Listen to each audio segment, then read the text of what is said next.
मैं अब्दुल भाई शेख। मैं मुक्सिद मेमन। तो गाइस AR अमेजिंग रिएक्शन की तरफ से हम आपकी खिदमत में हाजिर हैं एक नई वीडियो के साथ। तो गाइस अगर आप हमारे चैनल पर न्यू हैं तो हमारे चैनल को सब्सक्राइब करें और बेल आइकन को ऑल पे प्रेस कर दें। तो गाइस हमारी आज की वीडियो का टॉपिक है आने वाले 10 सालों में जो जनरेट होंगी चीज़ें, उनके ऊपर हमने वीडियो बनाई है। अगर आपको वीडियो अच्छी लगे तो लाइक लाजमी करिएगा। तो वीडियो को बढ़ाने से बेहतर है कि हम चलते हैं वीडियो के ऊपर। तो अगर गाइस आपको मैं दोबारा अगेन बोल रहा हूँ, अगर आपको वीडियो हमारी अच्छी लगे तो लाइक लाजमी करिएगा। तो चलते हैं वीडियो की तरफ। अस्सलाम वालेकुम दोस्तों, मैं हूं हसन सलीम और आप देख रहे हैं इन्फोयो। टेक्नोलॉजी इस वक्त दुनिया में सबसे ज़्यादा तरक्की करने वाली चीज़ बन चुकी है। हर गुजरते दिन के साथ यह मज़ीद बेहतर और एडवांस हो रही है। पिछली दहाई में होने वाली इजादात ने दुनिया के नक्शे को मुकम्मल तौर पर बदल कर रख दिया, लेकिन इस दहाई में यानी आने वाले 10 सालों में हमें कौन कौन सी टेक्नोलॉजी देखने को मिलेंगी, चलिए जानते हैं आज की इस वीडियो में। सबसे पहले बात कर लेते हैं हाइपरलूप की। यह ट्रांसपोर्टेशन की एक नई किस्म है जिसे आज दुनिया भर के मुख्तलिफ ममालिक में बनाया जा रहा है। इस ट्रेन में पटरियों की बजाय ट्यूब्स या टनल्स का इस्तेमाल किया जाएगा। इन ट्यूब्स में से हवा को निकाल दिया जाएगा ताकि ट्रेन की स्पीड को मज़ीद बढ़ाया जा सके, और ऐसी ट्रेनें 1 घंटे में 700 मील यानी 1126 किलोमीटर का फासला तय कर सकेंगी। यानी ऐसी ट्रेनें किसी भी बड़े एयरप्लेन्स को टक्कर देने के लिए काफ़ी होंगी, और यह टेक्नोलॉजी हमें अगले चंद सालों में देखने को मिलेगी। 5G मोबाइल नेटवर्क की 5th जनरेशन होगी। आज हम सब 4G से तो अच्छी तरह वाकिफ़ हो चुके हैं और यकीनन 5G के बारे में भी हमने सुन रखा होगा। अगले 1 से 2 सालों में हमें दुनिया भर में और पाकिस्तान में भी 5G इस्तेमाल होती हुई दिखाई देगी। इस वक्त पाकिस्तान समेत दुनिया भर में इसके तजर्बात किए जा रहे हैं। 5G की स्पीड भी बेहद ज़्यादा होगी और यह काफ़ी रिलायबल सर्विस होगी। Domestic robots.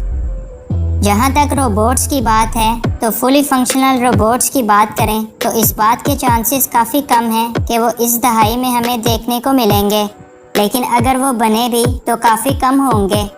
मगर इस दहाई में छोटे छोटे घरेलू रोबोट्स बेहद आम हो जाएंगे और ईज़िली अवेलेबल होंगे। दुनिया के बाज़ मुल्कों में कुछ डोमेस्टिक रोबोट्स अभी भी मौजूद हैं, जैसे घर की या फिर स्विमिंग पूल की सफाई करने वाले रोबोट्स वगैरह, लेकिन इस दहाई में ये घरेलू रोबोट्स दुनिया के तकरीबन सभी ममालिक में आम इस्तेमाल होंगे। मौजूदा हालात ने पूरी दुनिया को ऑनलाइन एजुकेशन से तो अच्छी तरह मुतारिफ करवा दिया है, लेकिन अब एजुकेशन का एक नया दौर आएगा जो कि हमारे एजुकेशन सिस्टम को मुकम्मल तौर पर बदल कर रख देगा। इस दहाई में हमें VR क्लासरूम्स भी देखने को मिलेंगे। इस वक्त VR टेक्नोलॉजी हमें गेमिंग और दूसरी जगहों पर इस्तेमाल होती हुई नज़र आती है, और अब वो दिन भी दूर नहीं जब टीचर और स्टूडेंट्स मिलकर VR क्लासरूम में स्टडी करेंगे।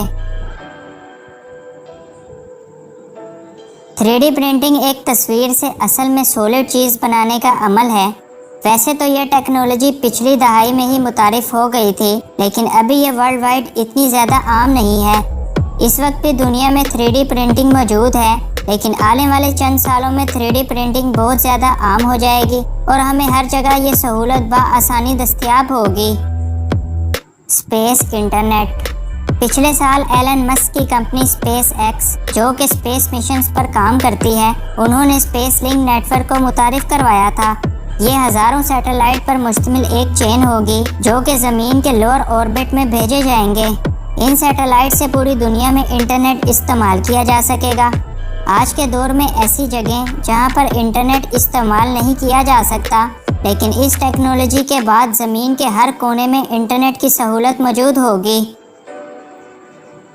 आज ड्रोन वीडियो वगैरह बनाने के लिए इस्तेमाल होते हैं, मगर आने वाले चंद सालों में यही ड्रोन्स डिलीवरी करने के लिए इस्तेमाल किए जाएंगे।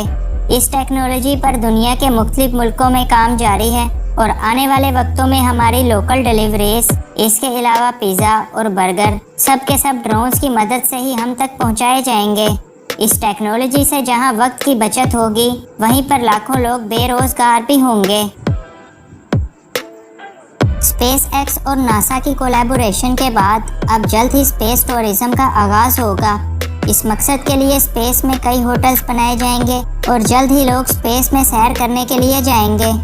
स्पेस होटल बनाने की इस रेस में चाइना भी आगे है। चाइना का स्पेस होटल वैन ब्राउन स्टेशन के नाम से आज स्पेस में मौजूद है और इसका काम मुकम्मल होते ही इस होटल को लोगों के लिए खोल दिया जाएगा। तो ये तो थी कुछ टेक्नोलॉजीज जो कि हमें इस दहाई के अंदर यकीनन देखने को मिलेंगी। आपके ख्याल से हमें इस दहाई में और क्या क्या टेक्नोलॉजीज देखने को मिलेंगी, मुझे नीचे कमेंट सेक्शन में ज़रूर बताइएगा। अगर ये वीडियो आपको पसंद आई तो इसको लाइक कीजिए और इस तरह की मज़ीद वीडियोस के लिए इस चैनल को सब्सक्राइब कीजिए। Thanks for watching this video. अल्लाह हाफिज़। तो गाइस आपने वीडियो देखी, अगर आपको इनकी वीडियो अच्छी लगी हो तो लाइक लाजमी करिएगा। तो गाइस ये बता रहे थे कि जनरेशन आने वाले 10 सालों में कि क्या क्या चीज़ चेंजिंग होगी। मुझे वैसे सबसे अच्छा लगा इनका स्पेस में होटल खोलने का अमेजिंग है, पर हम तो बहुत मुश्किल जाएंगे। मैं सोच रहा हूँ कि जब ये हो जाएगा, जब हम जाएंगे, कभी मौका मिला हमें जाने का, तो आप मेरे साथ चलोगे? नहीं, बिल्कुल चलेंगे, क्यों नहीं चलेंगे। बहुत कम मौका मिलता है क्योंकि जाने के लिए आसान बात नहीं है, रिस्क भी है। हमें नहीं पता कि क्या इंतजाम होंगे तो अच्छे खासे इंतज़ाम होंगे उस चीज़ों के लिए। बहरहाल जब जाएंगे जब देखेंगे। मैं आपको ये बता दें इस वीडियो के बारे में कि अब ये ड्रोन चल रहा है, लेकिन जैसे पार्सल वगैरह जो भी चीज़ होगी, पिज़्ज़ा वगैरह भिजवाने के लिए जो राइडिंग होती हैं, फूड पांडा वाले हैं, इन सारे बेरोज़गार हो जाएंगे। तो फिर गवर्नमेंट क्या करेगी इन बेचारों मैं को? तो ये सोच रहा हूँ छत से फेंकेंगे वो लोग ना। छत से नहीं फेंकेंगे, छत वो आपके से हाथ में या देंगे, हाथ में देंगे वो आपको। जैसे पार्सल करते हैं, डिलीवर होते हैं, तो सब ये ड्रोन के ज़रिए होगा।